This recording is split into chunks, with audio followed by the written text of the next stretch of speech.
Welcome back to your channel. ये video है हमारा methods of reinsurance part 2। Part 1 का वीडियो मैं ऑलरेडी डाल चुका हूं।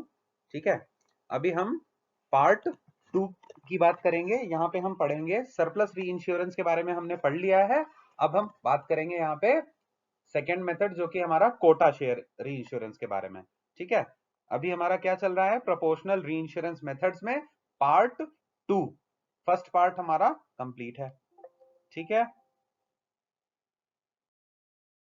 इंश्योरेंस मेथड्स में हम पढ़ रहे थे। ठीक है, प्रोपोर्शनल में क्या होता है, प्रोपोर्शनल री इंश्योरेंस मेथड हमने पढ़ लिया। प्रोपोर्शनल री इंश्योरेंस मेथड हमारे प्रोपोर्शनल री इंश्योरेंस 2 टाइप से होता है, सरप्लस और कोटा शेयर। सरप्लस कैसे होता है वो सारी चीजें मैं आपको पहले वीडियो में बता चुका हूं।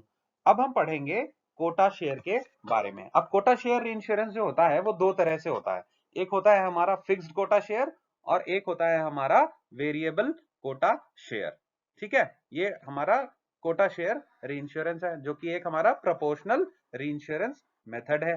तो फिक्स्ड कोटा शेयर से क्या समझ में आता है, देखिए फिक्स्ड कोटा का मतलब ये होता है कि एक ऐसा प्रोपोर्शनल री इंश्योरेंस मेथड जहां पे री इंश्योरर जो होता है वो हर रिस्क का, ठीक है, हर रिस्क का, यहां पे फैकल्टेटिव की बात नहीं है, हर रिस्क का एग्रीड परसेंटेज, ठीक है, हर रिस्क का एग्रीड परसेंटेज शेयर करता है, उसके प्रीमियम को, उसके लॉसेस को री इंश्योर्ड के साथ शेयर करता है। कहने का मतलब अगर री इंश्योरेंस प्रोटेक्ट कर रहा है 90% हर रिस्क को, ठीक है, जो कि सीडिंग इंश्योरर उसको दे रहा है, और रिटेन कर रहा है 10% रिटेन कर रहा है और री इंश्योर कर रहा है 90% सीडिंग री इंश्योरर। ठीक है, तो हम इसको एग्जाम्पल के थ्रू समझते हैं। ठीक है, कोटा शेयर में क्या मैंने बताया आपको, कोटा शेयर में हमारा जो री इंश्योरर है वो हर रिस्क को एक एग्रीड परसेंट के हिसाब से हमारा री इंश्योर करता है।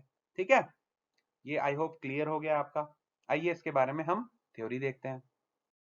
कोटा शेयर क्या कहता है, फिक्स कोटा शेयर कि एक ऐसा प्रोपोर्शनल री इंश्योरेंस जिसमें री इंश्योरर एज्यूम करता है कि हम एग्रीड परसेंटेज हर रिस्क का शेयर करेंगे, शेयर करेंगे उसका प्रीमियम और लॉसेस अकॉर्डिंगली री इंश्योर्ड के साथ।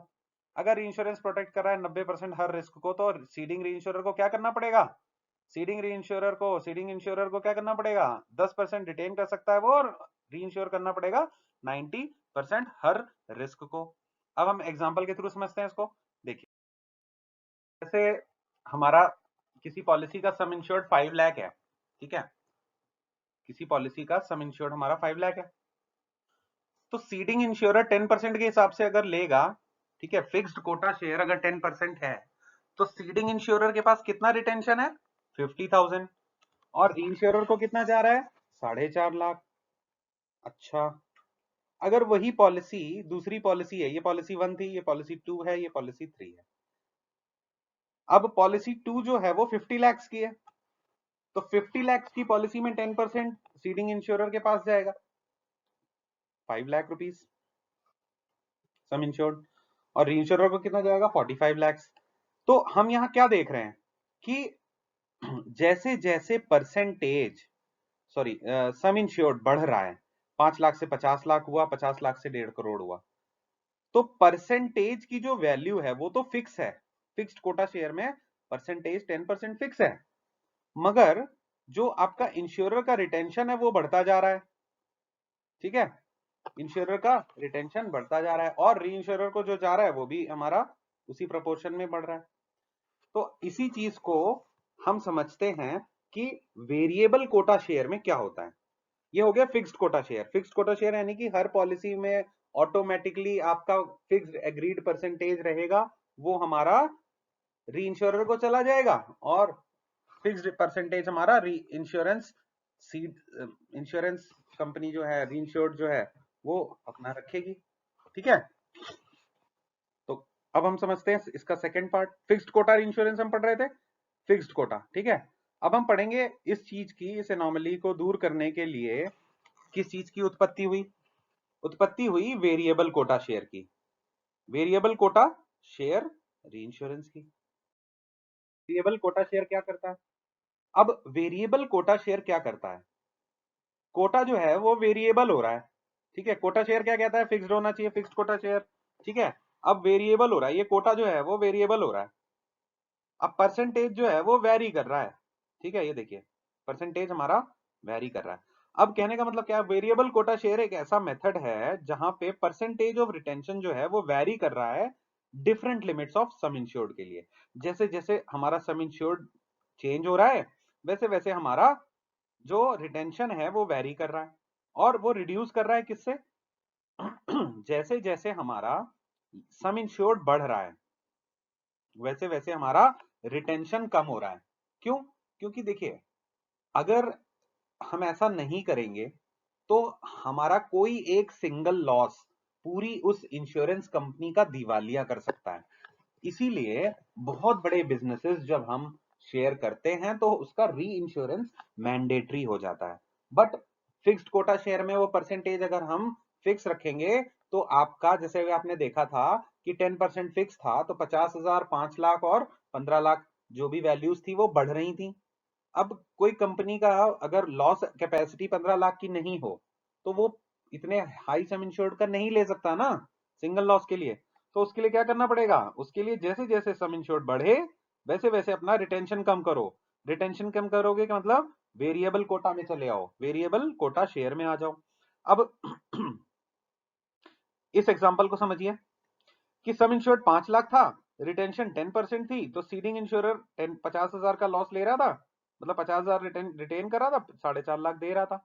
अब 50 लाख की कैपेसिटी बढ़ गई तो अगर 10% रखता तो उसको 5 लाख रखना पड़ता, लेकिन वो उसकी कैपेसिटी 5 लाख रखने की नहीं है, लिमिट रिटेंशन नहीं है। तो उसने क्या किया, उसने कहा कि मैं 50 लाख पे सिर्फ 7.5% रखूंगा, 7.5% कर दिया तो 3,75,000 रुपए उसने रखे और 46,25,000 रुपए उसने रीइंश्योरर को दे दिए। सिमिलरली 1.5 करोड़ का था तो उसने कहा मैं इतना बहुत हैवी सम इंश्योर्ड है तो मैं 5% ही रिटेन करूंगा और 7.5 लाख में रिटेन करूंगा और 1,42,50,000 रुपए मैं रीइंश्योरर को दे दूंगा, ठीक है। क्यों, क्योंकि अगर लॉस की बात आती है तो मैं 1.5 करोड़ का लॉस ले नहीं सकता, मैं सिर्फ 7.5 लाख का लॉस ले सकता हूं। आई होप ये चीज आपको क्लियर हो गई होगी कि वेरिएबल कोटा कब लगता है और हमारा फिक्स्ड कोटा कैसे वर्क करता है, वेरिएबल कोटा कैसे वर्क करता है। अब हम समझेंगे कि भाई कोटा शेयर इंश्योरेंस तो हमने पढ़ लिया, ठीक है, फिक्स्ड भी पढ़ लिया, वेरिएबल भी पढ़ लिया, लेकिन इनका यूज क्या है, हम क्यों वेरिएबल पे जाएं, हम क्यों कोटा पे जाएं। तो देखो जब कोटा, जो यूजुअली हमारी जो कोटा शेयर ट्रीटी होती है ना वो प्रॉफिटेबल होती है री इंश्योरर के लिए। क्यों, क्योंकि वो हमारा हर रिस्क में, ठीक है, सेम बेसिस पे ही एक्ट कर रहा है। तो जो सिलेक्शन उसके अगेंस्ट में है, ठीक है, जो सरप्लस ट्रीटी में अगर हो सकती है गलती वो इसमें अवॉइड हो जाती है। कैसे, क्योंकि हर रिस्क में वो इक्वल पार्टिसिपेशन कर रहा है। ऐसा नहीं है कि मैं 5 लाख का लॉस हो जाएगा उसके ऊपर ही मैं प्ले में आऊंगा, ऐसा नहीं है, ठीक है। तो सरप्लस वाले से इसको हम, इसका इसमें सिलेक्शन जो क्राइटेरिया है वो हम बच सकता है। तो देखो इसी रीजन से जो कोटा शेयर होता है इसमें जो कमीशन होता है, सीडिंग कमीशन है, वो ज्यादा मिलता है। कोटा शेयर में हमारा जो इंश्योरर है वो पास कर रहा है लार्ज शेयर हमारे प्रीमियम इनकम का और प्रॉफिट का भी रीइंश्योरर को दे रहा है कोटा शेयर में। अब हम अगर एज अ इंश्योरर समझे, ठीक है, कि भाई बिजनेस तो मैं ला रहा हूं ना, इंश्योरेंस कंपनी ला रही है, और उस बिजनेस को लाने के लिए मैं अपनी ऑफिसर्स को रख रखा है, मैंने मैंने अपनी फील्ड स्टाफ को रख रखा है, मतलब मेरे को एक्विजिशन कॉस्ट मेरी काफी हाई है और मैं उसको इजिली दे दे रहा हूं, ठीक है। तो शॉर्ट टर्म के लिए, शॉर्ट टर्म की रिक्वायरमेंट है अगर, तब तो मैं कोटा शेयर इंश्योरेंस पे चला जाऊंगा। लेकिन अगर मेरे लॉन्ग टर्म इंश्योरेंस अरेंजमेंट्स हैं, ठीक है, मैं चाहता हूं कि कुछ लॉन्ग टर्म अरेंजमेंट हो तो मैं कोटा शेयर में नहीं जाऊंगा, ठीक है। कुछ ये चीजें हैं जो हम ध्यान हमें देनी है। तो ये क्या ध्यान देना है, देखिए कि हमारा मोर प्रॉफिटेबल होती है री इंश्योरर के लिए क्योंकि वो पार्टिसिपेट करता है हर रिस्क में सेम बेसिस पे जैसे कि सीडिंग इंश्योरर कर रहा है। अब उसके अगेंस्ट में हमारा जो सरप्लस ट्रीटी में रिस्क था वो अवॉइड हो सकता है इसमें। सिमिलरली हमारा कोटा शेयर मेथड जो है वो अडॉप्ट किया जा रहा है शॉर्ट टर्म स्पेशलाइज्ड रिक्वायरमेंट के लिए। लॉन्ग टर्म अरेंजमेंट के लिए quota share is not so much profitable for कौन? कोटा शेयर कौन कर रहा है? हमारे री इंश्योरर कर रहा है या इंश्योरेंस कंपनी कर रही है? ठीक है, तो किसके लिए प्रॉफिटेबल नहीं होगा? भाई मेरा सारा तो लेके चला जा रहा है री इंश्योरर, तो मैं एज अ इंश्योरर समझ रहा हूँ सीडिंग इंश्योरर के लिए प्रॉफिटेबल नहीं है ना। क्यों? क्योंकि मैं उसको बिजनेस दे रहा हूँ अपना, जिसको लाने में मुझे पैसे लगे हैं, एक्विजिशन कॉस्ट लगी है, और मैं उसको इजिली दे रहा हूँ।